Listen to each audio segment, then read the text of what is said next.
ये part 5 chemistry के chapter 2 का पार्ट 5 है।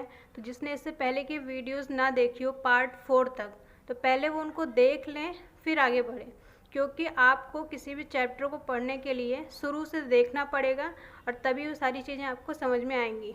ठीक है, तो इस पार्ट 5 की वीडियोस में हम कुछ टॉपिक लेंगे। ठीक है, और ये सारी चीज़ें जो आपके हैं वो टेक्स्ट बुक की ही हैं, तो इसलिए आप ये बिल्कुल ना सोचें कि टेक्स्ट बुक से है या नहीं है। तो ये सारे टॉपिक आपको सिस्टम से, सीक्वेंस से, ठीक है, ये कराए जा रहे हैं, आपके बुक के ही हैं। तो इसलिए इसमें कोई दो राय नहीं है कि ये कहीं और के टॉपिक है। ठीक है, आउट ऑफ कुछ भी नहीं है, बुक का ही है। ठीक है, तो हम यहाँ पे देख लेते हैं इंडिकेटर। ठीक है, यहाँ पे आपका टॉपिक है इंडिकेटर। इंडिकेटर क्या होते हैं, इसको भी मैंने आपको पार्ट 2 में थोड़ा सा बताया था बेसिक कॉन्सेप्ट में। तो अब हम इसमें आपको डिटेल में बताएंगे कि इंडिकेटर क्या होते हैं, इसके टाइप कितने होते हैं, इसके एग्जाम्पल क्या है और ये काम कैसे करता है। ठीक है, तो डेफिनेशन देख लेते हैं। These are the substance which changes their color, smell in different types of substance। ठीक है, तो इंडिकेटर वो सब्सटेंस होते हैं जो कलर और स्मेल चेंज करते हैं। ठीक है, जो क्या करते हैं, कलर और स्मेल को चेंज करते हैं। जब ये अलग अलग है ना, जब ये अलग अलग सब्सटेंस के कांटेक्ट में आते हैं, मतलब कि जब ये एसिड के कांटेक्ट में आएंगे तो इसका कलर कुछ और होगा, और जब ये बेस के कांटेक्ट में आएंगे तो इसका कलर कुछ और ही होगा। ठीक है, तो इसी तरह से स्मेल में भी है, डिफरेंट डिफरेंट टाइप का इसका क्या होगा, स्मेल होगा। जब वो एसिड के कांटेक्ट में आएगा तो कुछ और होगा, और जब बेस के कांटेक्ट में आएगा तो कुछ और ही होगा। ठीक है, तो ये रही आपकी डेफिनेशन। अब इंडिकेटर कितने टाइप के होते हैं, ये आपको बुक में दे रखा है 3 टाइप के। ठीक है, हम यहाँ पे आपका जो 3 टाइप का बुक में दे रखा है, इनको हम सिस्टम से पढ़ेंगे कि इसमें कौन सा पहला आता है, कौन सा दूसरा और कौन सा तीसरा। ठीक है, तो पहला आपका है नेचुरल इंडिकेटर। ठीक है, नेचुरल इंडिकेटर क्या होते हैं, इसकी डेफिनेशन देखेंगे। Those indicator found in nature in plant called natural indicator. अब नेचुरल से आपको समझ में आ रहा होगा कि जो हमें क्या है, नेचर से मिल रहा है, नेचुरल ही जो हमें मिल रहा है वो क्या है, नेचुरल इंडिकेटर। यानी कि जो हमें प्लांट से मिल रहा है, जो हमें नेचर से मिल रहा है, वो इंडिकेटर क्या होंगे आपके, नेचुरल इंडिकेटर। एग्जाम्पल के लिए देख लेते हैं, इसमें पहला एग्जाम्पल है आपका लिटमस। ठीक है, अब ये जो लिटमस है ये क्या है, प्लांट से मिलता है। लिटमस पेपर जो होता है ये हमें प्लांट से मिलता है। प्लांट से मिलता है मतलब नेचर से मिलता है, तो इसलिए ये नेचुरल इंडिकेटर हो गया। ठीक है, अब लिटमस भी मैंने, क्योंकि आपको इससे पहले की वीडियोज़ में बताया था कि लिटमस भी 2 टाइप के होते हैं, है ना, ब्लू लिटमस पेपर और रेड लिटमस पेपर। तो जब ब्लू लिटमस पेपर को आप एसिड के कांटेक्ट में लाते हो तो उसका कलर कैसा हो जाता है, रेड। ठीक है, और उसी जब ब्लू लिटमस पेपर को आप बेस के कांटेक्ट में लाते हो तो उसमें जो कलर होगा वो नो चेंज होगा। ठीक है, उसमें कोई कलर चेंज नहीं होगा। यानी कि जब आप ब्लू लिटमस पेपर को एसिड के कांटेक्ट में लाते हो तो वो उसका जो कलर हो जाएगा वो रेड में चेंज हो जाएगा, और उसी को आप बेस के कांटेक्ट में लाते हो तो उसमें नो कलर, कोई चेंजेस नहीं आएंगे कलर में। ठीक है, दूसरा है आपका कि अगर आप रेड लिटमस पेपर को, है ना, रेड लिटमस पेपर को बेस के कांटेक्ट में लाते हो तो उसका कलर क्या हो जाएगा, ब्लू हो जाएगा। ठीक है, इसी तरह से आप रेड लिटमस पेपर को एसिड के कांटेक्ट में ले जाते हो तो उसका कलर कोई चेंज नहीं होगा। ठीक है, तो वो उसमें कोई चेंजेस नहीं आएंगे। ठीक है, तो ये आपको मैंने पहले भी बताया था, आप देख सकते हैं, इसको मैंने इस तरीके से आपको बताया था यहाँ पे। ठीक है, ये मैंने आपको ट्रिक के ज़रिए बताया था, और ये भी, ठीक है, आप इसको दोबारा से पार्ट 2 में देख सकते हैं। अब है आपका दूसरा एग्जाम्पल टर्मरिक। टर्मरिक क्या, हल्दी। ठीक है, ये जो आपका टर्मरिक है वो भी एक इंडिकेटर है। कैसा, नेचुरल, क्योंकि आपकी जो हल्दी होती है वो क्या है, आपको नेचर से मिलता है, नेचुरल होता है। ठीक है, तो टर्मरिक यानी कि हल्दी, आपने प्रैक्टिकली देखा भी होगा कि जब आप खाना खाते समय आपके कपड़ों में कभी हल्दी गिर जाती है ना, आपके अगर सब्जी अगर जो होती है हल्दी वो अगर आपके कपड़ों में गिर जाती है तो अगर आप उसको वॉश करने जाते हैं, वॉश मतलब कि आप उसको क्या करोगे, साबुन से, है ना, वॉश करोगे। और साबुन क्या है, आपका बेस है ना, यानी कि बेस के कांटेक्ट में जैसे ही वो आएगा, है ना, टर्मरिक बेस के कांटेक्ट में जैसे ही आएगा तो उसका कलर आपने देखा होगा कि वो रेड सा हो जाता है ना, उसका कलर क्या है, येलो से रेड सा हो जाता है, उसमें चेंज हो जाता है। तो वो क्या है, आपका बेस के कांटेक्ट में आने पर उसका कलर चेंज हो गया है, ठीक है। लेकिन अगर वो एसिड के कांटेक्ट में जाता है, ठीक है, जो आपकी हल्दी वो एसिड के कांटेक्ट में जाती है तो उसमें कोई कलर नहीं आएगा, यानी कि नो चेंजेस, ठीक है, उसके कलर में कोई चेंजेस नहीं आएंगे। तो ये आपका टर्मरिक का एग्जाम्पल था। तो इसमें आपके 2 एग्जाम्पल बता दिए हैं नेचुरल में, ठीक है, तो ये आप समझ लेना। दूसरा है आपका सिंथेटिक इंडिकेटर। अब सिंथेटिक क्या होता है, ये आपको पता है कि जो हम खुद से बनाते हैं, ठीक है, जो हम खुद से प्रिपेयर करेंगे। तो दीज आर केमिकल सब्सटेंस, ये क्या होते हैं, केमिकल। और केमिकल को हम क्या करते हैं, लैब में प्रिपेयर करते हैं, ठीक है। तो जो हम लैब में प्रिपेयर करते हैं वो हमारा क्या है, सिंथेटिक इंडिकेटर, ठीक है। एग्जाम्पल के लिए मैथिलीन ऑरेंज। अब मैथिलीन ऑरेंज है जिसको हमने लैब में प्रिपेयर किया, ठीक है, इसको हमने एसिड के कांटेक्ट में अगर हम लाते हैं तो इसका कलर क्या हो जाएगा, रेड हो जाएगा, ठीक है। और जैसे ही हम इसको बेस के कांटेक्ट में लाते हैं तो इसका कलर येलो हो जाता है, ठीक है। तो ये था आपका मैथिलीन ऑरेंज। दूसरा आपका एग्जाम्पल है फिनोप्थलीन। फिनोप्थलीन क्या है, अगर आप एसिड के कांटेक्ट में लाते हो तो इसमें नो कलर, यानी कि कोई चेंजेस नहीं आएगा कलर में। लेकिन जैसे ही आप इसको बेस के कांटेक्ट में लाते हो तो इसका कलर कैसा हो जाएगा, वायलेट कलर का, ठीक है। तो ये आपके सिंथेटिक के 2 एग्जाम्पल थे, ठीक है। अब तीसरा है आपका ऑल्फैक्टरी इंडिकेटर। ये क्या होते हैं, these substance have different order in acid and base. ये जो एसिड और बेस में जो इनके डिफरेंट ऑर्डर होते हैं ना, ऑर्डर मतलब कि इनके कलर और स्मेल, ठीक है, ये ऐसे सब्सटेंस होते हैं जो एसिड और बेस में क्या होते हैं, डिफरेंट होते हैं, इनकी स्मेल और कलर, ठीक है। तो अब जैसे एग्जांपल के लिए हम देख सकते हैं वेनिला एसेंस। अब आपने वेनिला एसेंस को सुना होगा, आप इसको किस में यूज़ करते हैं, आइसक्रीम में, इस आइसक्रीम फैक्ट्रीज में इसका यूज़ करते हैं, ठीक है। तो इसको किस में, आइसक्रीम फैक्ट्री में यूज़ करने का क्या काम है, मतलब कि जो आइसक्रीम है उसको फ्लेवर देने का काम करता है। आइसक्रीम का जो फ्लेवर आता है वो वेनिला एसेंस के ही कारण आता है। अब जब आप इसको वेनिला एसेंस को किस में, एसिड में डिप कराओगे, यानी कि रिएक्शन कराओगे जो भी है, तो ये आपका क्या करेगा, बहुत तेज़ी से स्मेल आएगी इसकी, है ना, बहुत तेज़ी से इसमें स्मेल आएगी, यानी कि जो इसकी स्मेल होती है वो बहुत इंक्रीज हो जाती है, ठीक है। और बेस में जाने पे इसकी कोई स्मेल नहीं आती है, ठीक है। जैसे वेनिला एसेंस को जब आप एसिड के साथ कांटेक्ट में लाते हो तो जो उसकी स्मेल है वो बहुत तेज़ी से इंक्रीज हो जाएगी, ठीक है, उसकी स्मेल में बहुत इंक्रीज हो जाएगा। और इसी तरह से अगर वेनिला एसेंस को आप बेस में ले जाते हो तो उसकी कोई स्मेल नहीं आती है, मतलब उसमें कोई स्मेल ही नहीं आएगी, ठीक है। दूसरा आप क्लोव ऑयल। क्लोव ऑयल क्या है, लौंग का तेल, ठीक है, लौंग का तेल। जब इसको आप एसिड के कांटेक्ट में ले जाते हो तो इसकी जो स्मेल होगी वो इंक्रीज़ हो जाएगी।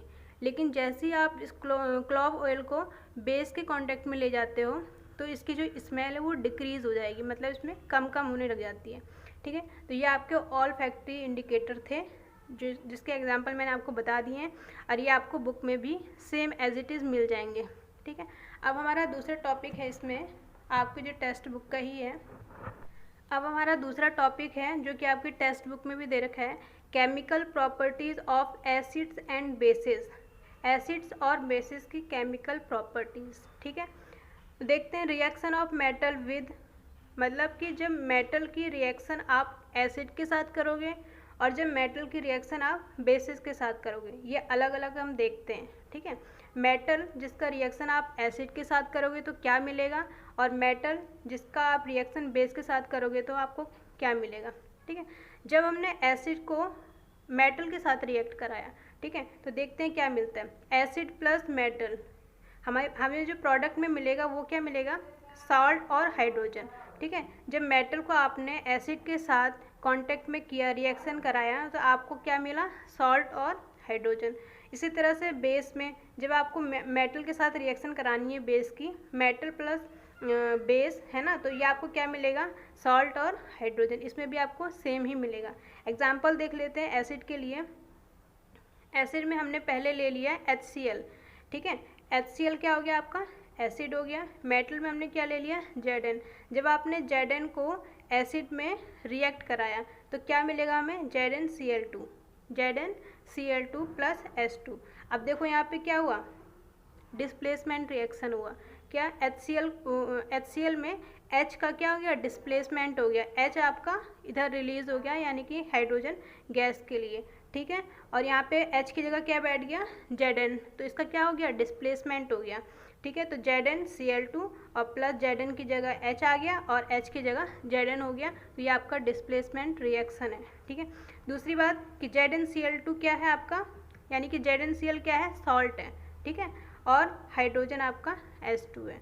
इसी तरह से बेस में देखेंगे, NaOH लिया है हमने, क्या लिया, NaOH बेस है जो कि OH, ठीक है। मेटल में आपने क्या लिया, Zn लिया, तो हमने जैसे ही Zn को NaOH यानी कि बेस के साथ रिएक्ट कराया तो हमें क्या मिला, Na2ZnO2 और प्लस H2, यानी कि ये बेस था, ये मेटल में आपका Zn, और ये जो Na2ZnO2 है ये आपका सोडियम जिंकेट है। क्या है, सोडियम जिंकेट, सोडियम जिंकेट, ठीक है, सोडियम जिंकेट है। तो ये आपका क्या है, सॉल्ट है ना, ये सॉल्ट की जगह पे है, हाइड्रोजन आपका H2 है, ठीक है। तो अब हम ये देखेंगे कि जो ये H2 गैस रिलीज़ हो रही है ना, ये हम पता लगाएंगे कि H2 गैस ही कैसे रिलीज़ हो रही है ना, इसका हम टेस्ट करेंगे। ये आपकी बुक में दे रखा है, testing of hydrogen gas, testing of hydrogen gas, ठीक है। तो इसको हम हाइड्रोजन गैस को टेस्ट करके देखते हैं कि कैसे ये होगा, ठीक है। तो इससे पहले की जो रिएक्शन कराई थी हमने, उसमें आपने देखा कि हाइड्रोजन गैस रिलीज़ हो रही है, ठीक है। तो हमें कैसे पता चलेगा कि ये हाइड्रोजन गैस ही रिलीज़ हो रही है, तो इसके लिए भी आपको टेक्स्ट बुक में हाइड्रोजन गैस का टेस्ट बताया, ठीक है, the testing of hydrogen gas, ठीक है। तो ये हम देखते हैं कैसे आपको प्रैक्टिकली पता चल जाएगा कि हाइड्रोजन गैस रिलीज़ हो रही है, ठीक है। देखते हैं, hydrogen gas release can be tested by bringing burning candle near gas bubbles, it burst with pop sound. तो हाइड्रोजन गैस जो रिलीज़ हो रही है उसके चेक करने के लिए हम सबसे पहले क्या करेंगे, हाइड्रोजन गैस के बबल्स बनाएंगे, ठीक है, हाइड्रोजन गैस के क्या बनाएंगे, बबल्स बनाएंगे। और जब उसके पास बर्निंग कैंडल को ले जाएंगे तो वो पॉप साउंड के साथ ब्रस्ट हो जाएगा, यानी कि फट जाएगा, वो क्या है, ब्रस्ट हो जाएगा पॉप साउंड करते हुए, ठीक है। तो अब हम ये देखते हैं कि गैस बबल्स कैसे, मतलब किस तरह से इसको बनाएंगे, है ना, गैस बबल किस तरह से बनाएंगे। सपोज़ हमें इस तरह के सेटअप करना है, ठीक है, जैसे कि आपको पिक्चर में दिख रहा है, इस तरह से आपको सेटअप कर लेना है, ठीक है। हमने एक टेस्ट ट्यूब लिया जिसमें HCl और Zn डाल दिया, आपको टेस्ट ट्यूब दिख रहा है पिक्चर में, इसमें हमने Zn और HCl को रिएक्शन करानी है, ठीक है। अब जैसे ही इन दोनों की रिएक्शन होगी तो उसमें क्या, हाइड्रोजन गैस रिलीज़ होगी, ठीक है। अब वो हाइड्रोजन गैस जो आपको ये पाइप दिख रहा है ना, उसके थ्रू ये पास होगी, आपको जो पाइप दिख रही है सॉप वाटर में जाएगा ये, तो ये क्या है, हाइड्रोजन जो है पास करते हुए जो आपको वाटर दिख रहा है ये आपको साबुन का पानी होना चाहिए, ठीक है। जो नीचे आपको ब्लू कलर का दिख रहा है ये आपको साबुन का पानी दिख रहा है, ठीक है। इसको आपको साबुन का पानी ही बनाना है और ये आपका क्या, हाइड्रोजन गैस इसमें इस पाइप के थ्रू जाएगी, और जैसे ही वो वाटर में जाएगी उस साबुन वाले पानी में, तो वो क्या है, अंदर रिलीज़ हो जाएगा उसमें, मतलब हाइड्रोजन गैस जो है वो रिलीज़ होगी उसमें वाटर में, ठीक है। और ऊपर जो है उसके बबल्स आएंगे, ठीक है, ऊपर क्या है, बबल्स आएंगे, जिसको आपने क्या करना है कि उसके पास आपने बर्निंग कैंडल को ले जाना है, ठीक है। जो बबल्स ऊपर आ रहे हैं उसको आपको बर्निंग कैंडल को पास में ले जाना है बबल्स के पास, तो जैसे ही वो बबल्स के पास बर्निंग कैंडल ले जाएगी तो पॉप साउंड करते हुए फट जाएंगी वो, ठीक है, जैसे मैंने आपको बताया कि वो पॉप साउंड करते हुए फट जाएंगी। तो इससे हमें पता चलेगा कि वो हाइड्रोजन गैस ही है, ठीक है। इससे आपका टेस्ट में चेक हो जाएगा कि वो क्या थी, हाइड्रोजन गैस रिलीज़ हुई थी। अब हमारा टॉपिक है रिएक्शन ऑफ मेटल कार्बोनेट, या इसको हम बोल सकते हैं मेटल हाइड्रोजन कार्बोनेट, ठीक है, विद एसिड और बेस। तो जब मेटल कार्बोनेट एसिड के साथ रिएक्ट होती है, या बोल सकते हैं मेटल हाइड्रोजन कार्बोनेट एसिड के साथ रिएक्ट करती है, तो हमें क्या मिलता है। ठीक है, तो हम देखते हैं यहाँ पे, ये आपका टॉपिक टेक्स्ट बुक में दे रखा है, इसको हम एक एक करके देखेंगे। ठीक है, एसिड के साथ करेंगे तो क्या हो, एसिड प्लस मेटल कार्बोनेट या मेटल हाइड्रोजन कार्बोनेट, इसको हमने रिएक्ट किया एसिड के साथ, तो हमें क्या मिलेगा, salt plus CO2 plus H2O, यानी कि सॉल्ट मिलेगा, H2O CO2 गैस जो आपकी रिलीज़ होगी, और वाटर मिलेगा।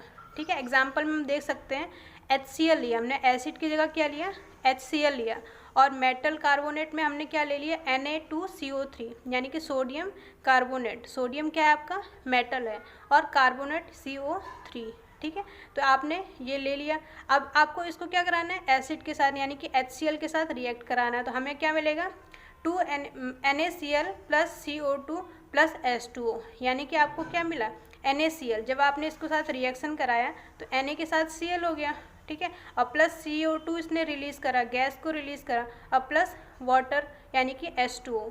ठीक है, या आपको बैलेंस, जो बैलेंस इक्वेशन है उसमें आपको पता चल जाएगा कैसे ये बैलेंस होती हैं रिएक्शन। ठीक है, फिलहाल यहाँ पे हम देखते हैं NaCl क्या है, सॉल्ट है। ठीक है, इसने प्रोडक्ट में क्या दिया, सॉल्ट दिया, NaCl sodium chloride, plus CO2 release हुआ, और H2O। ठीक है, तो यहाँ पर रिलीज़ क्या हो रहा है, CO2 गैस रिलीज़ हो रही है।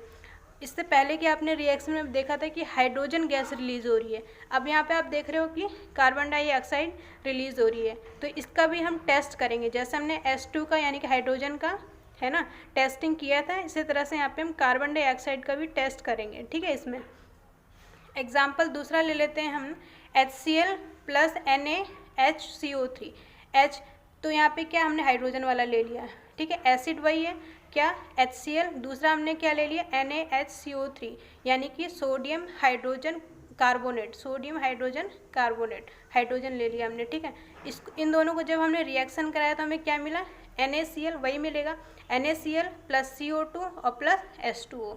तो NaCl क्या हो गया, हमारा साल्ट हो गया, CO2 हमारी गैस रिलीज़ हुई, और H2O। ठीक है, ये आपका मिला यहाँ पे प्रोडक्ट में। ठीक है, तो ये रहा आपका किसका, मेटल का एसिड के साथ रिएक्शन। लेकिन एक बात और नोट करना कि जब हम बेस को, है ना, जब हम बेस को रिएक्ट कराएंगे किसके साथ, मेटल के साथ और मेटल हाइड्रोजन कार्बोनेट के साथ, तो उसमें क्या होगा, कोई रिएक्शन नहीं होगा। ठीक है, कोई भी, देखो यहाँ पे लिखा है नोट में, bases do not react with metal carbonate and metal hydrogen carbonate. जो बेस है वो मेटल कार्बोनेट और मेटल हाइड्रोजन कार्बोनेट के साथ रिएक्शन नहीं करेगा, एसिड ही करेगा, बेस नहीं करेगा।